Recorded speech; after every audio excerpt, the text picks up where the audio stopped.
Well hi guys, very good morning. Hope आप लोग अच्छे होंगे। और यार, नेपाल प्रीमियर लीग के बारे में बहुत सारी बात चल रही थी, तो मैंने सोचा उसके बारे में बात करते हैं और उसमें प्लेयर्स की इन्वॉल्वमेंट के बारे में बात करते हैं। पारस की जो स्टेटमेंट आई है उस पर बात करते हैं और देखते हैं कि कैसे कैसे आगे चीजें अनफोल्ड होने वाली है। ठीक है, सबसे पहले कॉन्ग्रेचुलेशंस टू एवरीवन कि यार फाइनली नेपाल प्रीमियर लीग के बारे में बातें हो रही है और जो फॉरेन इन्वेस्टर्स हैं, जो बड़ी बड़ी लीग्स में इन्वेस्ट करते हैं, वो एनपीएल में इन्वेस्ट करने के लिए तैयार हैं।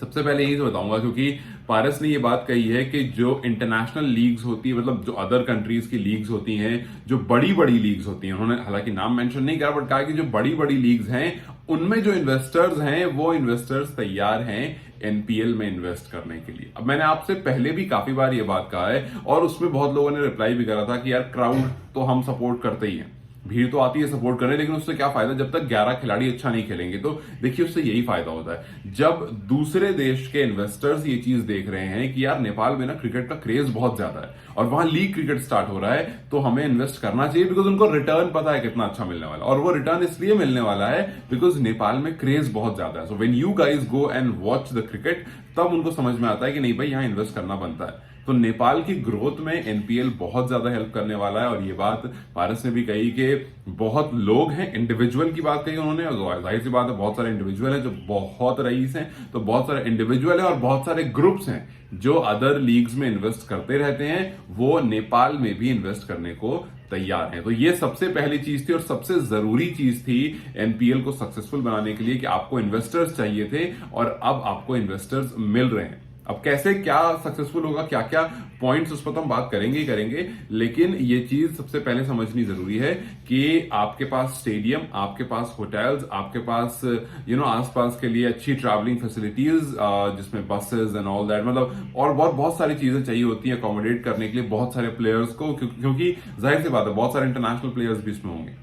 बहुत सारे इंटरनेशनल प्लेयर्स पर भी आप टच करोगे, लेकिन आई होप कि आप नाम बड़े दर्शन छोटे वाले हाल में ना चले जाओ। मतलब ऐसा ना हो कि आप बड़े बड़े प्लेयर्स लेकर आ जाओ और इन्वेस्टर्स बहुत सारे पैसे लगा दो और आप फर्स्ट टाइम में एकदम बवाल काट दो और फिर वो एवरेज हो जाए। मैं ये चाहता हूं कि आप फर्स्ट सीजन में, हाँ, बाहर से प्लेयर्स आने चाहिए, बिकॉज तभी लीग अच्छी होगी, तभी लीग बड़ी होगी, लेकिन आप बाहर से प्लेयर्स लाओ, बट आप साथ साथ अपने प्लेयर्स को भी उतनी ही वैल्यू दो और आप ऐसे लेकर चलो। आप वो कनाडा वाली लीग मत कर देना कि भैया सब बाहर के आ रहे हैं और फिर तो, क्योंकि आपके पास अच्छे प्लेयर्स हैं। सो आप अपने, जैसे इंडिया ने क्या करा है, 4 फॉरेन प्लेयर्स, बाकी जो 7 प्लेयर है वो इंडियन होंगे। तो आप भी कुछ ऐसा रख लो कि भाई एक नंबर रख लो कि ये लिमिट, इतने लोग होंगे बाहर के, बिकॉज आपको देखना है कि भाई कहां से प्लेयर कैसे आ सकते हैं। अब उस टाइम पर सवाल है कि कौन है, क्या इंडिया से प्लेयर्स जाएंगे, क्या ऑस्ट्रेलिया से टीम से प्लेयर जाएंगे, क्या न्यूजीलैंड से जाएंगे, क्या इंग्लैंड से जाएंगे। तो आपका फोकस पहले तो देखो इंडिया तो नहीं होगा, बिकॉज इंडिया, बीसीसीआई का एक रूल है कि जो भी एक्टिव प्लेयर्स हैं जो फिलहाल खेल रहे हैं इंडिया से, जो एक्टिव प्लेयर है, जो कॉन्ट्रैक्ट में प्लेयर हैं, वो कहीं भी बाहर जाकर लीग नहीं खेल सकते,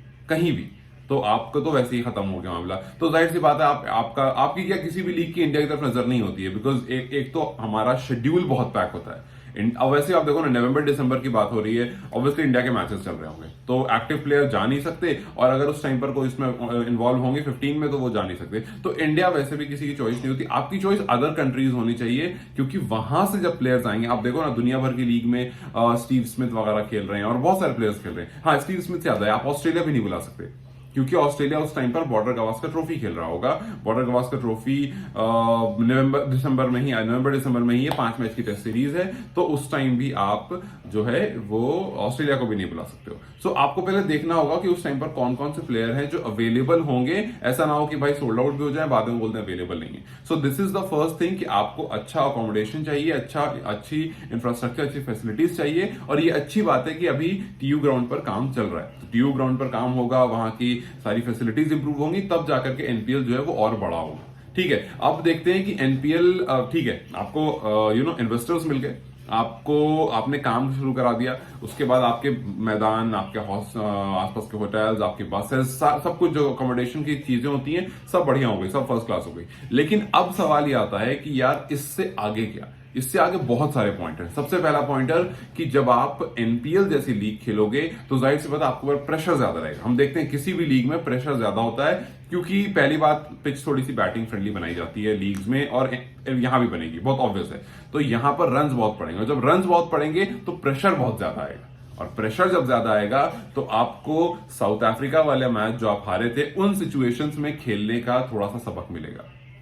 लास्ट बॉल में 1 रन या लास्ट 2 बॉल में 2 रन और वहां से मैच हार जाना, उन मोमेंट पर आपको सबक मिलेगा कि नहीं यार हम ऐसे नहीं ऐसे कर सकते, अपने आप को काम रखने का सबक मिलेगा, जो हम बड़ी कंट्रीज को देखते हैं। हम देख रहे थे उस टाइम साउथ अफ्रीका और नेपाल में साउथ अफ्रीका ज्यादा काम लग रहा था। सो इन लीग्स में खेलने के बाद आपकी जो प्रेशर सिचुएशन को हैंडल करने वाली क्षमता है ना, वो बढ़ जाएगी। तो ठीक है, आपका ध्यान होगा इस चीज पर कि यार कौन कौन से प्लेयर आ सकते हैं, क्या पाकिस्तान से कोई बड़ा प्लेयर आ सकता है, जैसे बाबर आजम वगैरह जाते हैं खेलने, क्या वो आ सकते हैं, क्योंकि उनके पास है वो आई गेस 4 लीग खेल सकते हैं बाहर की, जो उनका अपना कॉन्ट्रैक्ट का हिसाब किताब उसमें ऐसा है कि आप बाहर की 4 लीग खेल सकते हैं एक साल में। तो क्या बाबर आजम वगैरह आ सकते हैं, क्या साउथ अफ्रीका से आप किसी बड़े प्लेयर को, मिलर को या इसको ले सकते हो, क्या आप वेस्ट इंडीज से, क्योंकि वेस्ट इंडीज यार इन चीजों में बहुत इन्वॉल्व होता है, वेस्ट इंडीज जाते रहते हैं खेलने, तो लीग में मेरे ख्याल सबसे पहली नजर वेस्ट इंडीज पर ही होगी और फिर एसोसिएट नेशन पर होगी, क्या उनमें से आप किसी को पिक कर सकते हो। तो ये ऑब्वियसली आपका होगा एक फोकस, लेकिन दूसरा फोकस ये भी होगा कि भाई ग्राउंड्स कैसे बनाने हैं और अपने प्लेयर्स को कैसे तैयार करना है,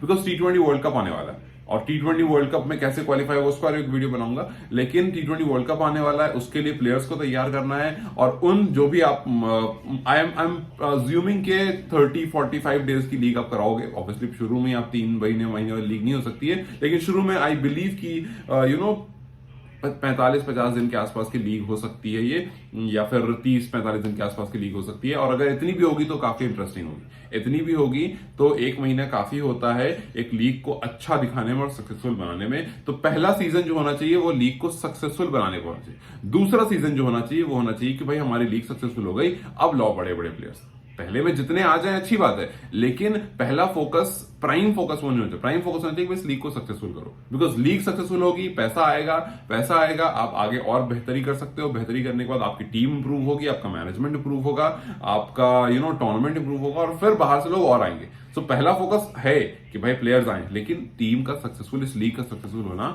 बहुत ज्यादा जरूरी है। एक और बहुत इंपॉर्टेंट पॉइंट, इस लीग में कुछ स्ट्रिक्ट रूल्स बनाने होंगे, खास करके मैच फिक्सिंग के लिए। देखो, जब भी एक बड़ी लीग होती है, मैच फिक्सर्स जो होते हैं वो तैयार हो जाते हैं कि भैया अब तो पैसा आने वाला, बिकॉज उनके दिमाग में सिर्फ लगता है बिजनेस, उनको लगता है यार यहां से पैसा आ सकता है। एक ऐसा स्ट्रिक्ट रूल बनाना पड़ेगा कैन को कि आप कोई भी अगर प्लान भी करे कि यार मैच को फिक्स करना है, वो सोच कर घबरा जाए। अगर कोई ऐसा सिंपल कर दो, अगर कोई प्लेयर इन्वॉल्व है और अगर वो इन्वॉल्व कोर्ट के द्वारा बता दिया जाता है, मतलब बहुत सारे वो गलत इल्जाम फंसा दिया जाता है, लेकिन अगर कोई एक्चुअली में इन्वॉल्व है तो उन पर 6-8 साल का नहीं, उन पर लाइफ टाइम बैन लगा दो, उन पर सिंपल लाइफ टाइम बैन लगा दो। अगर कोई भी मैच फिक्सिंग करने की कोशिश कर रहा है तो कोई भी इन्वॉल्व होता है, पता चलता है जी मैच फिक्सिंग, आपको सबूत मिल गया, उस पर लाइफ टाइम बैन लगा दो। तो ऐसे स्ट्रिक्ट रूल्स लगेंगे तो सबसे पहले जितने प्लेयर्स हैं वो दूर हट जाएंगे कि भैया नहीं, रिस्क नहीं लेना है। कोई भी बिजनेस पर्सन अगर इस काम में इन्वॉल्व होता है तो उसको कोर्ट की तरफ से उसके बिजनेस को लेकर कोई स्ट्रिक्ट एक्शन कि भैया you can not run business, मतलब एकदम लाइफ टाइम वाला थ्रेड लगाओ कि भैया आप अगर मैच फिक्सिंग में आते हो तो आप गए, अगर आप प्रूव हो जाते हो तो, मतलब ऑब्वियसली आप प्रूव नहीं होते हो, आप पर अभी केसेस चल रहे होते हैं तब नहीं, बिकॉज आप किसी की लाइफ खराब नहीं करना चाहोगे, बट अगर आप 100% प्रूव हो जाते हो, आपके पास वैलिड एविडेंस दिख जाता है, आप उनको बंद कर दो पूरी तरह से, बिकॉज टीम की और कंट्री की ग्रोथ के लिए ये लीग बहुत इंपॉर्टेंट है। और इस लीग में चलने से पहले आप नहीं चाहोगे कि कोई भी आकर के अड़ंगा बने, कोई भी आकर के इस लीग को जो है वो डिस्टर्ब करे। तो खैर अब यहां से देखना ये कि भैया आप पहले तो इतनी जल्दी क्या तैयार कर लेते हो, बिकॉज टाइम बहुत कम है, टाइम बहुत कम है, जुलाई अगस्त सितंबर अक्टूबर, दैट्स इट। क्या इसमें आप अपने मैदान, इंफ्रास्ट्रक्चर सब कुछ तैयार कर लोगे, एक अच्छा एक अच्छी टीम जो इसमें इन्वॉल्व रहेगी, क्या वो तैयार हो जाएगा, या फिर नवंबर दिसंबर से वो और आगे खिसक कर चला जाएगा? बिकॉज अगर आगे जाएगा तो मुश्किल हो जाएगी, बिकॉज फिर आईसीसी टूर्नामेंट्स आ जाएंगे और फिर उतनी निगाहें आप पर नहीं आ पाएंगे, उतने लोग आपकी मतलब देखेंगे, ऑब्वियसली देखेंगे, बट इंटरनेशनल जो लोग देखते, जो लोग बाहर बैठ के भी देखते कि अच्छा देखें यार नेपाल में क्या हो रहा है, बिकॉज क्रेज बहुत है, क्रिकेट लीग कैसे चल रही है, तो वो शायद नहीं देखेंगे। तो ये वाला विंडो अच्छा है, इससे आप आगे बढ़ोगे तो मुश्किल हो जाएगी, बिकॉज फिर आईसीसी टूर्नामेंट्स है और फिर बहुत सारी भसड़ है। तो इस आई होप कि इस विंडो में ही हो जाए, लेकिन टाइम उससे पहले बहुत कम है। अब ये देखना इंटरेस्टिंग होगा कि आज नेपाल इतनी जल्दी अपने आप को रेडी कर लेता है इतने बड़े टूर्नामेंट के लिए, यानी खैर आपको क्या लगता है कौन कौन से बड़े प्लेयर्स हैं जो इसमें आ सकते हैं, मुझे कॉमेंट जरूर करना। और उन बड़े प्लेयर्स में इंडिया का नाम तो आप नहीं लिख सकते हो, बिकॉज यार उनको बीसीसीआई अलाउ नहीं करता है, तो आप सोचोगे कि आ सकते हैं बट वो आ नहीं सकते। बट हाँ, पाकिस्तान के, साउथ अफ्रीका के, इंग्लैंड के, इन टीम्स के जो बड़े प्लेयर हैं वो क्या आ सकते हैं फर्स्ट सीजन में, क्या उनको बुलाना सही रहेगा? कितनों को बुलाना सही रहेगा? मेरे हिसाब से एक टीम में 4 एनफ है। मुझे आईपीएल का ये रूल अच्छा लगता है। आपको क्या लगता है एक टीम में कितने प्लेयर ज्यादा सही होंगे? मुझे इनका जवाब दो, सो दैट हम इस पर डिस्कशन कर सकें। Till then, you guys take care, I see you very very soon.